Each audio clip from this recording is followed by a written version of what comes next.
stock market did so well, they assumed it was going to do so well forever. Well, it hasn't.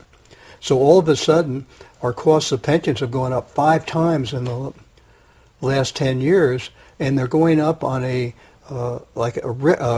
Richter scale. And it's going from $500 million this year in the city of LA to about $1.25 billion next year. By 2014, it'll be up to $2 or $3 billion, and we can't even come close to paying for that. I remember when you were mayor, I lived here, Yeah. and you used the word empowerment all the time because you used to say that people rely on government too much to fix all of their problems. Do you think that Antonio Villaraigosa is not empowering the populace enough? Do you think President Obama is not empowering the populace enough? Well, I think it's even worse in Washington, D.C. now. You take Homeland Security, where they had at one time like 80 agencies dealing with it. There was nobody to be held responsible, like in 9/11 or when things like that happen.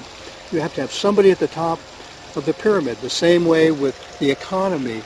All of the agencies dealing with banks, other lenders, there has to be somebody at the top.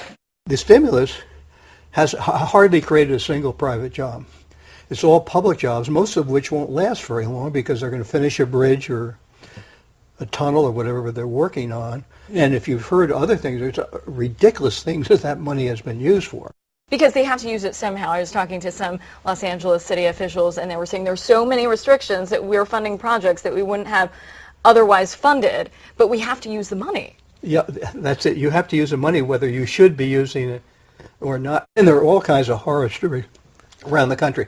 Essentially, it's a pork barrel for politicians, and it was not created in the White House. It was created by the people in Congress, the politicians who were getting pork for their own districts. So is that just a Band-Aid? Is that just a quick fix like the furloughs in the state of California? Yeah.